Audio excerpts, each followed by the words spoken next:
แล้วหนูล่ะเป็นยังไงคือชอบนะที่ทั้งสองมีส่วนเหมือนร่วมในการตัดสินใจว่าเราจะมาเป็นไดเรคชั่นตัวละครไหนดีเหมือนเราก็คุยกันแหละว่าอันไหนน่าจะแบบเข้ากับเราได้ดีที่สุดแต่เหมือนพี่ๆเขาก็บอกกันแหละถ้าเราเลือกลมก็คือโอเคมันจะเป็นการที่ต้องแอดเวนเจอร์เยอะมากซึ่งก็โอเคสู้ค่ะสนุกไหมสนุกนะได้ไปหลายที่เลยค่ะได้แบบเป็นลมเลยนะลูก เป็นพี่ไม่เป็นลมอ๋อครั้งนี้เป็นลมอ๋อไม่ได้เป็นห่วงเหรอเป็นลมอ๋อเป็นลมเป็นลมใช่โอเคก็เลยเลือกมาเป็นเรื่องนี้กันและสิ่งที่คิดกับสิ่งที่เป็นมันต่างกันไหมความเป็นจริงแล้วพอเราได้มาเจอกันจริงๆในเรื่องนี้จริงๆเป็นตัวละครอย่างนี้จริงคือสิ่งที่คิดน่ะก็ไม่ได้คิดว่ามันจะเป็นเท่าที่ฉาย8 ตอน คือพอได้ถ่ายทำกันจริงๆก็ต้องบอกว่าเรื่องนี้เป็นเรื่องที่ใช้คิวเยอะที่สุดในสี่เรื่องนะคะแล้วก็ใช้โลเคชั่นเยอะมากๆแล้วก็ใช้พลังค่อนข้างเยอะทั้งตัวฟินเองด้วยแล้วก็พี่ๆนักแสดงร่วมทั้งผู้กำกับแล้วก็ทุกคนที่อยู่ในกองค่ะทุกคนเต็มที่มากแล้วก็นับถือมากๆเพราะว่าทุกคนเก่งมากจริงๆค่ะในฐานะที่หนูบอกว่าใช้คิวเยอะไหนลองบอกสิใช้ซีนหนึ่งเนี่ยเวลานานสุดเท่าไหร่แล้วมันออกฉายจริงๆเนี่ยมันกี่นาทีเท่านั้นเองเล่าให้แฟนๆฟังแล้วความยากลำบากเนี่ยเวลาเล่นบูเนี่ยโอ้โหบางฉากมันใช้กันหลายชั่วโมงเลยเนาะใช่ค่ะคืออย่างซีนไหนดีล่ะซีนที่เราอยู่ที่ทะเลก็ได้แบบก็จะแบบ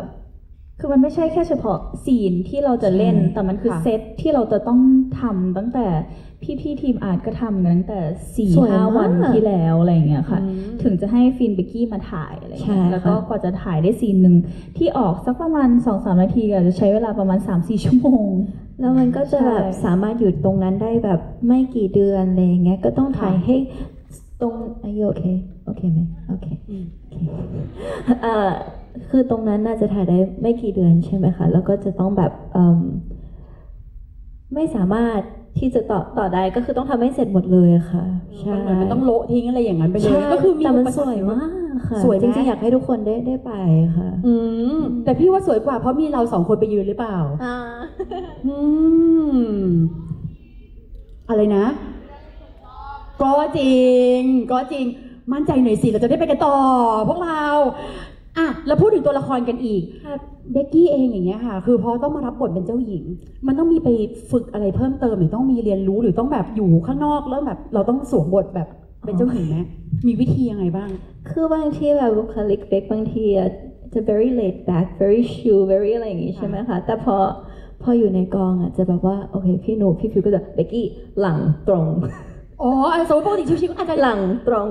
ต้องเป๊ะขึ้นมาหน่อยใช่แล้วเหมือนเวลาเราพูดกับใครคือมันต้องมีความเป็นแบบเจ้าหญิงความมุ่งมั่นมีเป้าหมายอะไรอย่างเงี้ยเวลาคุยด้วยกันมันต้องแบบ eye contact ที่ strong มากๆบางทีอาจจะเห็นฉากที่เริ่มวีคแล้วใช่ไหมคะแต่ว่าเราจะไม่ให้ใครเห็นมุมวีคของเราอันนั้นจะเป็นมุมของเราคนเดียวเหมือนอาจจะเพิ่งเห็นใน EP แบบ EP 8มั้งที่พออยู่กับพ่ออยู่กับหมวดวายโยอยู่กับพี่ชายอะไรเงี้ยจะเริ่มแบบโอเคเริ่มปล่อยแล้วแบบอ๋ออย่างเงี้ยแล้วเรื่องนี้หนูต้องเป็นอีกตัวละครนึงด้วยเนาะใช่ทะเลยากไหมครั้งแรกไหมเป็นครั้งแรกค่ะที่เล่น double character ซึ่งท้าทายมากเหมือนกันนะเพราะว่าแบบเราจะดีไซน์ยังไงให้คนดูเขารู้สึกว่านี่คือเฮเลนานี่คือบลูนี่คือเฮเลนาเวลาอยู่กับเกรซนี่คือเฮเลนาเวลาอยู่กับคุณไวโอคือมันหลายมิติมากซึ่งก็ดีไซน์กับพี่ฟิวแหละว่าอยากให้เฮเลนาเป็นคนที่เป็นคนไม่ค่อยมั่นใจ insecure self doubt เต็มไปหมดเลยทำอะไรไม่ค่อยคิดแล้วข้างในคือ survivor mode ตลอดเวลาซึ่งตอนที่เบคเล่นเป็นเฮเลนาทุกครั้งเป็นการเอาออกจากตัวละครยากมากประมาณแบบ15 นาที 20ยังตัวสั่นอยู่เลยใช่ค่ะต้องเอาออกแต่พอเป็นบลูจะไม่ค่อยรู้สึกแบบนั้นแต่เฮเลนาเป็นอะไรที่เราสงสารเขานะแล้วระหว่างเอาเฮเลนาออกกับเอาความคิดถึงใครบางคนออกอันไหนยากกว่ากันคะหมายถึงในเรื่องไงเอาในเรื่องคุณต้องคิดถึงหมวดลมไม่ใช่หรอใช่ไหมบลูอ๋อบลูคุณต้องคิดถึงหมวดลมหรือจริงๆที่เฮเลนามาเพราะเขาชอบหมวดลมไม่ใช่มั้งโอเคนะครับกุบกิบนะพวกเรามาต่อนะคะมีคำถามเขาถามว่าฉากไหนที่อินที่สุด อืม ระหว่างฟินกับเบกกี้เลยนะ คือจะเอาฉากเดียวกันก็ได้หรือคนละฉากก็ได้น้องฟินกันก็ได้ ถ้า EP นี้ฟินให้ซีนที่เขามาบอกลากันครั้งสุดท้ายที่มาดาลินอะ ค่ะ ที่หมดลมเขาพูดว่าโอ้เหมือนโดนบอกเลิกเลยอะไรเงี้ยใช่อันนั้นฟินรู้สึกว่า โอ้ยหมดลมเจ็บจังอะไรเงี้ยรู้สึกว่าแทบจะไม่อยากจะพูดอะไรแล้วแทบจะอยากจะเดินไปกลับไปเลยก็ได้กลับประเทศไทยไปเลยอะไรเงี้ยแต่เรารู้สึกว่าแบบอันนั้นอะฟินรู้สึกว่าเขาเจ็บมากเลยอะแทบมันอินอะอันนั้นอะอินเลยแล้วก็รู้สึกว่าโหมันดูสูงส่งมันดูแบบเข้าถึงยากจังคนนี้อะไรเงี้ยแล้วพอได้รักไปแล้วมันไม่ได้สมหวังมันก็เจ็บอยู่แล้วมันก็จะยิ่งมีเขาเรียกว่าอะไรนะเป็นเจ้าหญิงอีกเราก็ทำได้ดีที่สุดเท่าที่เราจะทำได้แล้วนะตอนนั้นหนูก็เลยรู้สึกว่าฟีนอะอินกับซีนนั้นมากๆ ค่ะ ใช่ก็อยากฝากให้ทุกคนรอดูช่อง7อีกสักรอบรอดูอันคัดอีกสักหลายๆรอบ ค่ะ ค่ะสำหรับ EP 8ในฐานะที่เป็นคนที่เล่นด้วยเขารู้สึกยังไงตอนรู้สึกสัมผัสได้ไหมสิ่งที่เขาพูดมา จริงๆซีนนี้เป็นซีนที่ไม่ค่อยชอบไม่ค่อยอยากเล่นเลย เพราะว่าเวลาเล่นแล้วมันเศร้ามาก ใช่แล้วแบบหนูอะต้องมองตา ค่ะ ตาเขาตลอดเวลา แล้วแต่ห้ามร้องไห้ แต่บูห้ามร้องไห้ ต้องเก็บเนาะ ก็คืออยากหลบตาอยากหลบตา แต่ก็คือต้องมองเหมือนต้อง strong อะคือเราตัดสินใจแบบนี้แล้วก็ต้อง strong กับสิ่งเนี้ยแต่ก็จะร้องไห้เหมือนกันไม่ไหวแล้วอะไรเงี้ยมันเจ็บมากๆ เพราะแสดงว่าเขาส่งมาเต็มมากๆกันเนาะ ใช่ค่ะ โอเคแล้วสำหรับเบกกี้ล่ะคะ ค่ะ ฉากไหนที่รู้สึกว่าอินที่สุดหรือแบบเรารู้สึกชอบจังเลยประทับใจตัวเอง หรือประทับใจการเล่นของคุณครู จริงๆก็ซีนนี้ก็เป็นอีกซีนหนึ่งที่รู้สึกว่า โอ้ใส่สุดกันมากๆเนาะแล้วความรู้สึกก็มันเจ็บ ค่ะ แต่อีกซีนหนึ่งที่ทุกคนก็น่าจะเห็นคือตอนที่ตรงโรงพยาบาลที่เขียนจดหมายใช่ไหมคะแล้วก็ voice แล้วก็เหมือนคือมันเหมือนกัน voice over ที่อาจจะไม่ได้เห็นหรอกว่ามันเป็นยังไงแต่ flashback อะไรอย่างเงี้ย ค่ะ เมื่อกี้นั่งดูแล้วน้ำตาไหล อ๋อ ใช่ คือในตอนถ่ายทำหนูยังไม่เห็นหรอกว่าเขาจะใส่ภาพอะไรมาบ้าง ใช่ แต่พอดูทั้งหมดแล้วรู้สึกแบบ ใช่ น้ำตามา ใช่เพราะว่าตอนที่ถ่ายเป็นการฟิลที่หนูเขียนจดหมายไปด้วยแล้วรู้สึกไปด้วยแล้วก็ตอนนั้นก็อัดไว้ไปเลยตอนที่เขียน แล้วก็ตอนนั้นก็รู้สึกเจ็บมากแล้ว ค่ะ แต่พอดูก็อ๋อยิ่งเจ็บ โอ้ ใช่ค่ะ พอน้องร้องไห้เสร็จใช่ไหมฟินนั่งอยู่ข้างๆพี่ก็บอกว่าอย่าพึ่งยังไม่จบ มันมาขยี้นี่ต่อเพราะนี่ถ่ายต่อจากน้อง คือมันเป็นซีนที่แบบเบกกี้ฟีนถ่ายด้วยกันลมบูมาลาจุดลมนอนฉากต่อไปคือลมร้องไห้หลังอ่านจดหมายอะไรเงี้ยมันจะเป็นซีนต่อกันเงี้ยแล้วน้องไม่ได้อยู่ในซีนที่ฟินก็ร้องไห้เหมือนกันแล้วนี่ก็เลยบอกน้องอย่าพึ่งมันขยี้มันมีขยี้อีก โอ้ ใช่ อุ้ยก็คือเขาเซ็ตไว้ดีเลยนะ ก็เศร้า คุณก็ต้องขยี้ต่อเลยนะ ใช่ ใช่ไหม ใช่ โอเค แล้วชอบไหมเพื่อนๆที่อยู่ในนี้ได้ดูนึกออกไหมนึกซีนนั้นออกใช่ไหม มีใครเศร้าไปด้วยกันไหมเมื่อกี้ ใครร้องบ้างร้องไห้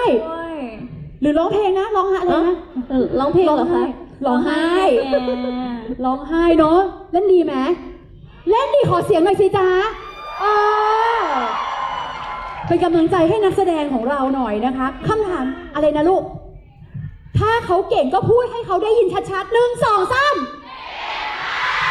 โอเค มาต่อมาคำถามนี้เขาถามว่าสิ่งที่ชอบที่สุดในตัวอีกฝ่าย คืออะไรอะ ลมชอบบลูอีกฝ่าย แล้วแต่เลยว่าจะเป็นอะไรชอบอะไร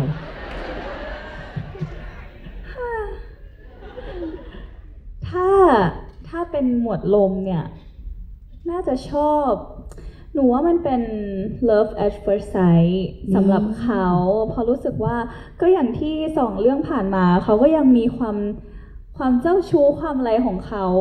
อุ้ยชอบนะพอเป็นเขานี่หึ คือไม่อยู่ห่างมากแต่หึ ได้ยินด้วยเหรอคะ เจ้าหญิงเพคะ ตอนนี้เราออกจากตัวละครแล้วเพคะ เจ้าหญิงหึ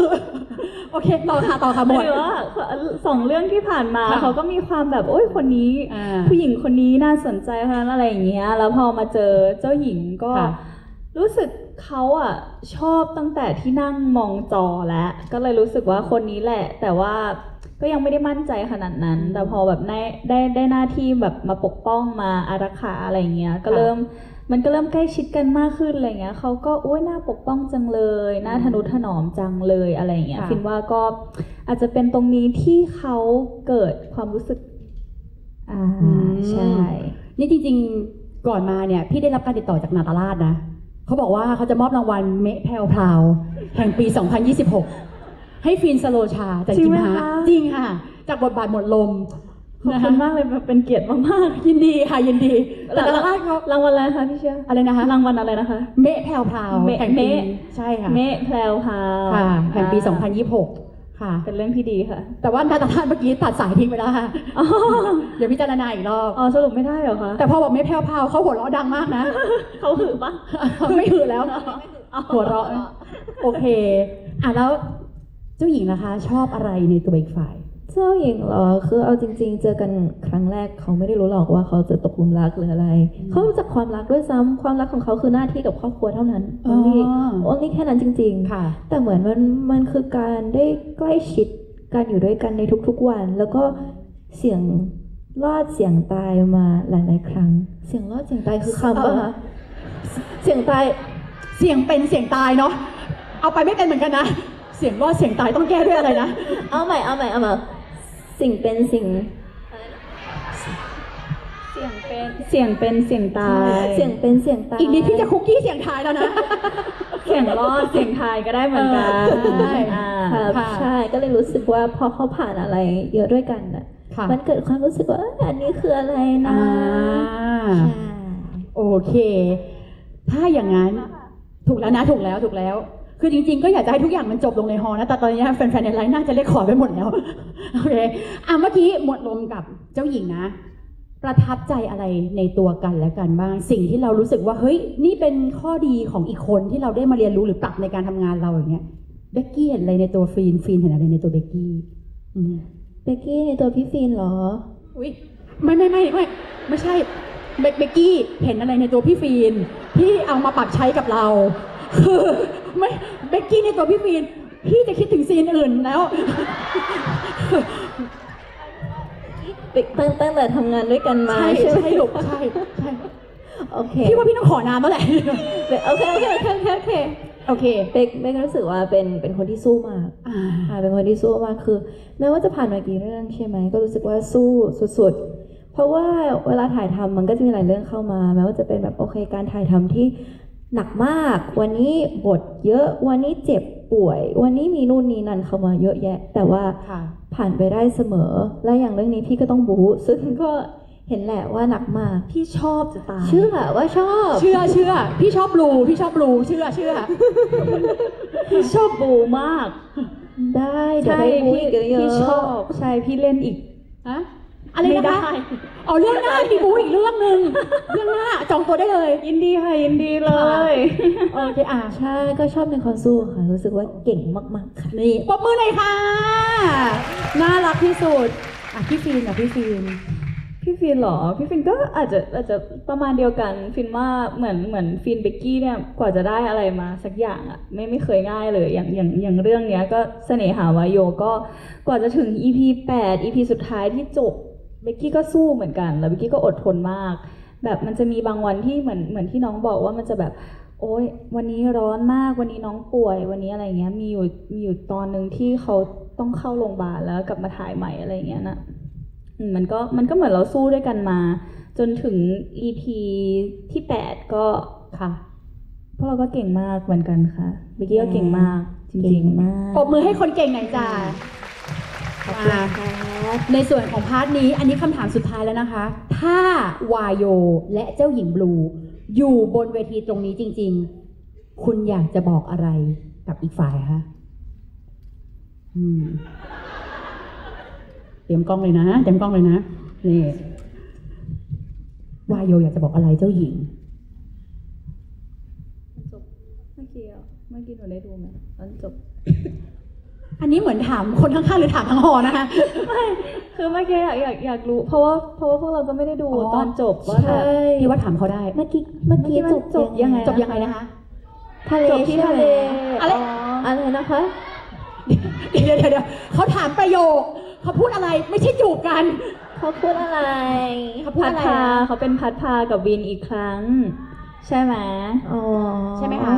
โอเค ก็ถ้าสมมติว่าตรงนี้เป็นหมวดลมใช่ไหม ค่ะ ก็ฟินว่าขอให้เขามีความสุขมากๆ แล้วก็ขอให้ คัดค่ะนักแสดงไม่มองเพื่อนร่วมแสดงค่ะ อ๋อ คุณต้องคัดค่ะขออนุญาตพุ่มกลับนะคะ เชิญบอกกับเจ้าหญิงได้เลยค่ะ อืม ใจเย็นแม่ใจเย็นแม่ใจเย็นก่อน ก็เขาแต่งงานกันแล้วนี่ ไม่ใช่เหรอ เขาแต่งในเรื่อง ใช่ แล้ว แต่งงานแล้วปะ ใช่ แต่งอีก แต่งรอบ3เนาะแต่งรอบ3รอบ4มาเป็นเจ้าภาพหน่อยมา โอ้ยให้นักแสดงทำสมาธิประโยคที่อยากจะบอกเจ้าหญิงค่ะ เชิญค่ะ ขอให้เจ้าหญิงมีความสุขมากๆ แล้วก็ขอให้รักกันนานๆ แล้วก็มีความสุขอะไม่ว่าจะเกิดอะไรขึ้นก็ขอให้หมวดลมแล้วก็คุณบลูวินกับพัดพา มีความสุขค่ะ ค่ะอ่ะตาน้อง เจ้าหญิงบ้างตาเจ้าหญิงบ้าง บลูก็ขอให้เรามีความสุขในทุกๆวัน ขอให้เราทั้งสองคน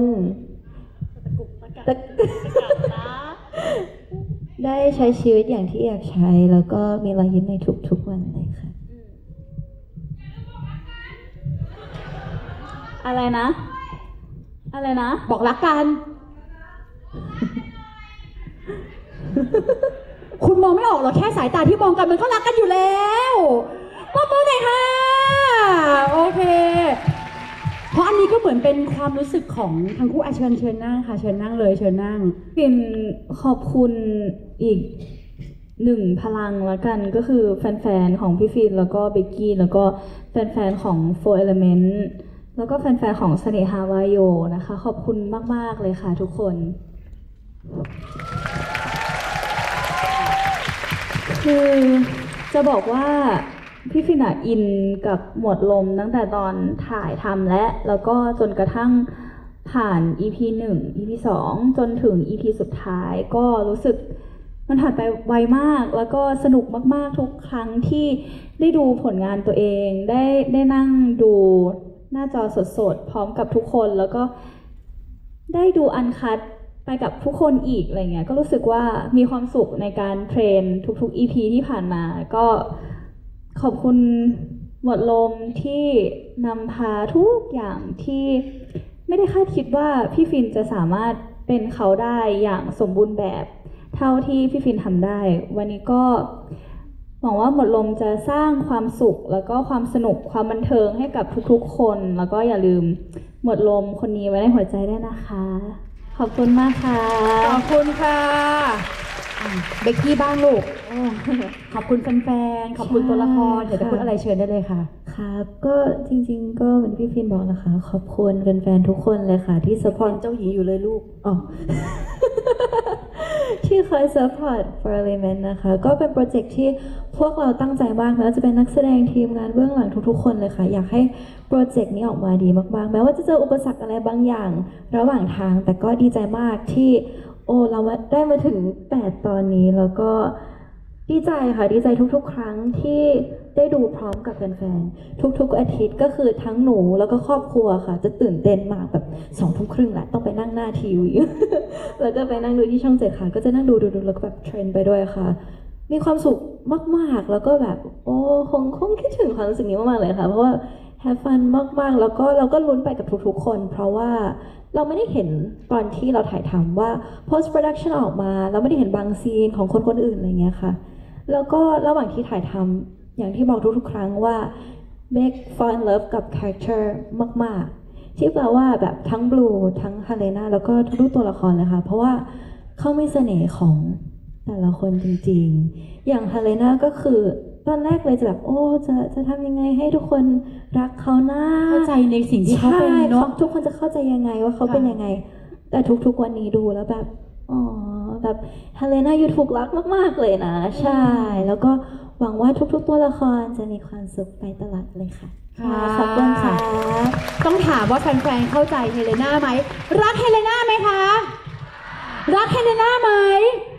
รัก เห็นไหมเห็นใจและเข้าใจเฮเลน่าอย่างแน่นอนนะคะ แต่ไหนๆ แล้วนะ นักแสดงมาอยู่บนนี้เดี๋ยวเชียร์ขอให้เขาได้ทักทายแนะนำตัวกันหน่อยแล้วกันนะคะ เพราะว่าให้เกียรติมาอยู่บนนี้กันแล้วอ่ะขยับกันยังไงดีคะ ขยับกันก่อนนิดนึงนะคะ นิดนึง ให้ทักทายหน่อยเพราะว่าวันนี้ตัวละครมาด้วยเชิญเลยค่ะ เชิญเลยค่ะ มาเลยลูก สวัสดีครับ จัสตินครับ รับบทเป็นคาเรลครับ สวัสดีค่ะฟรังค์ค่ะรับบทเป็นใครไม่ได้พูดเลยรับบทเป็นบีมค่ะ เดี๋ยวรับบทเป็นใคร คนดูเป็นคนบอกแล้วเหรอ ไม่ได้พูดเลยบีมค่ะ โอเคเชิญต่อได้เลยค่ะ สวัสดีค่ะเรเน่ค่ะรับบทเป็นเกรซค่ะ แล้วสวัสดีครับทุกท่านผมชื่อปีเตอร์เล่นเป็นพ่อครับผมพ่อนางเอกครับผม เป็นพ่อที่เดินซิลูเอตมาเหมือนเป็นพ่อน้องเบกกี้จริงๆด้วยเมื่อกี้